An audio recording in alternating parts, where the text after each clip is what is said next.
Stock की मैं बात कर रही हूँ, अच्छी तेजी के बीच पिछले 5 दिनों में 20-21% की बढ़त, और इसके पीछे की वजह भी है लिखिता इंफ्रा की ग्रोथ के कई सारे ट्रिगर्स हैं। और ताज़ा ट्रिगर ये है कि दिग्गज निवेशकों के पॉजिटिव रेडार पर उनके आउटलुक पर आ रही है और वहां से निवेश बढ़ता हुआ दिखा है।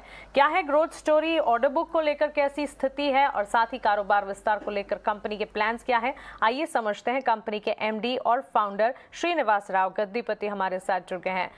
मिस्टर गद्दीपति, बहुत स्वागत है आपका 18 आवर्स स्वदेश पर। अपना समय देने के लिए आपका शुक्रिया। सबसे पहले तो ये जो बिग एचएनआई इन्वेस्टर इंटरेस्ट नजर आ रहा है आपके कारोबार में, उसके लिए शुभकामनाएं। उसके पीछे की वजह इंक्रीजिंग स्टेक लगातार बिग एचएनआई से हम देख रहे हैं स्टॉक स्प्लिट की खबर के बाद। तो बचे हुए second half of the year के लिए क्या टारगेट सेट कर रहे हैं आप, किस तरह की स्ट्रैटेजी होगी आपकी रेवेन्यू ग्रोथ को लेकर गाइडेंस क्या है, ये आप बताएं। मैडम, मैंने एक कंपनी चालू करके 25 साल को ऊपर हो गया है। उसको पहले भी मैंने ऑयल एंड गैस सेक्टर में 10 साल का सर्विस किया है। जब भी 25 साल का पहले सोचा इंडिया को अंदर बहुत एलपीजी का प्रॉब्लम चलता है, कोई ना कोई एक दिन पाइपलाइन से हर घर में गैस जाएगा करके मैं almost all 23 years back CGD का काम चालू किया पहले ही। और मेजर सिटी में किधर 23 साल को पहले किधर सीजीडी का चालू किया है, वही एरिया में मैं कंटिन्यू आज का डेट में भी काम चल रहा है। इंडिया को अंदर इतना गैस का अपॉर्चुनिटीज है, वो देख के मैं 25 साल को पहले स्टेप बाय स्टेप करके पहले सीजीडी का काम चालू किया है। बाद में मैंने क्रॉस कंट्री में आ गया है, बाद में मैंने ओएनएम का काम चल रहा है। तो all metro corporate cities and 2 tyre cities को अंदर सीजीडी का काम मिलेगा। तो उसमें steel pipeline, CNG station, medium density pipeline, GI pipeline घर का कनेक्शन भी काम करता है, और साथ साथ में ऑपरेशन एंड मेंटेनेंस का भी काम करता है।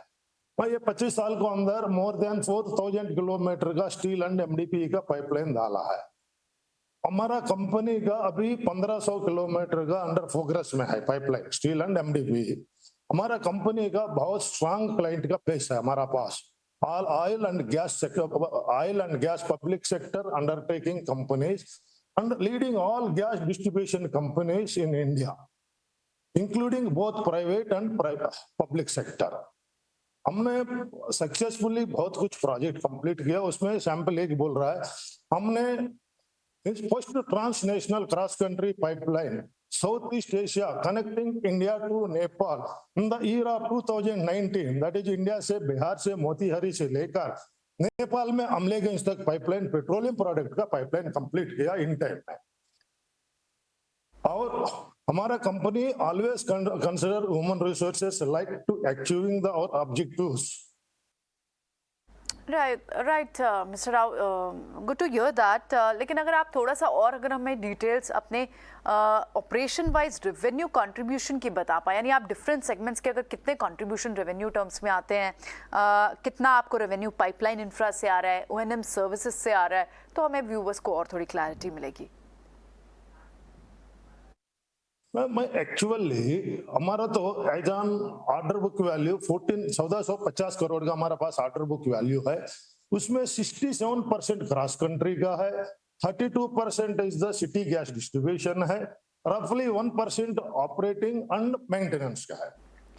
मिस्टर राव, थोड़ा आप अपनी ऑर्डर बुक के बारे में भी हमें बताएं कि आपकी जो करंट ऑर्डर बुक है, आउटस्टैंडिंग ऑर्डर बुक है, उसकी वैल्यू कितनी है, ऑनगोइंग प्रोजेक्ट्स कौन से चल रहे हैं, और कौन कौन से बड़े ऑर्डर्स हैं जिन पर आपकी कंपनी की नजर बनी हुई है।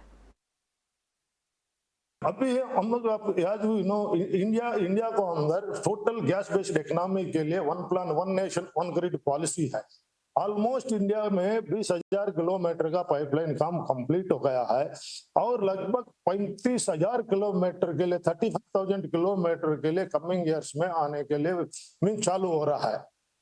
तो ये तो रीजनल गैस ग्रिड का हो रहा है ये पूरा।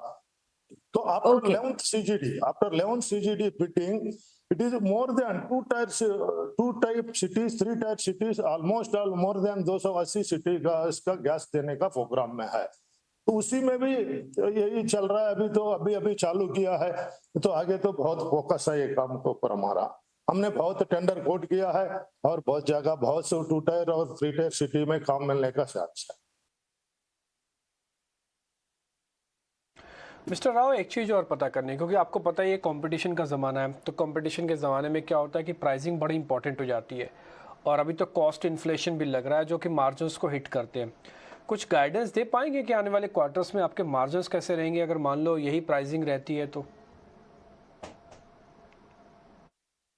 एक्चुअली ये हमारा जो कुछ ये ऑयल एंड गैस सेक्टर का कंपनी बोलेगा तो this is the 80% is the service oriented, 20% is the material. इसको अंदर जो कुछ मेन पाइप आता है, पाइप और वॉल इंपॉर्टेंट वाला पूरा क्लाइंट सप्लाई करता है। हमारा मेन क्या होता है, service oriented, some equipment, diesel, some small material हम लोग यूज करता है। तो हम टेंडरिंग टाइम में उसके लिए कुछ ये 2 साल का प्रोजेक्ट के लिए मैक्सिमम हमारा मटेरियल कॉस्ट कितना होता है उसको हिसाब से टेंडर के ऊपर में 3 to 5% वेरिएशन हमने लोड करके रखता है पहले ही। और इसी में भी क्या होता है, हम लोग को तो बहुत बेस तो वही है, सीजीडी और पाइपलाइन में ही हमारा तो 35 इयर्स का सर्विस हो गया है, तो वो पहले ही वो हिसाब से हम लोग ने टेंडर कोड करता है। इसी के लिए मार्जिन में कोई भी इतना डिफरेंस नहीं आता है, मार्जिन में कोई इतना डिफरेंस का आता ही नहीं। मिस्टर राव, एक क्वेश्चन और भी है कि भारत के अलावा भी ना जो ये गैस की जो पाइपलाइन का काम है ये फॉरेन में भी काफ़ी है, खासकर गल्फ कंट्रीज़ में तो बहुत ही है, और कुछ भारत की बड़ी कंपनीज ने अपने प्रोजेक्ट्स भी लगाए हुए हैं। आप ज़रा बता पाएंगे आप किस तरह की अपॉर्चुनिटी देखते हैं? और एक और चीज़, इसके लिए एक अलग वर्टिकल होगा या फिर पहले से ही बना रखा है सर आपने? हम तो वर्टिकल में बोले तो अभी ने मैंने आप लोग को बताया, after 9th 10th and 11th round almost all 80% all cities and 2-tier district headquarter का गवर्नमेंट ने PNGRB ने अलॉट किया है। अभी एक काम चालू हो रहा है, उसमें तो 9th 10th and 11th round का अभी चालू कर रहा है। तो इसके बाद में भी और बहुत 3-tier सिटीज अभी भी PNGRB में एक्शन भी नहीं हुआ है। इसके लिए तो आगे बहुत कुछ हम लोग को चांस दिख रहा है, और आगे भी यही काम कंटिन्यू, अभी जो कुछ चल रहा है वही हिसाब से ये कंटिन्यू रहेगा करके अब लॉन्ग टाइम। आपका बहुत शुक्रिया हमारे साथ जुड़ने के लिए, सवालों के जवाब देने के लिए और अपने प्लान स्ट्रैटेजी हमारे साथ शेयर करने के लिए। आने वाले क्वार्टर्स के लिए आपको ढेरों शुभकामनाएं।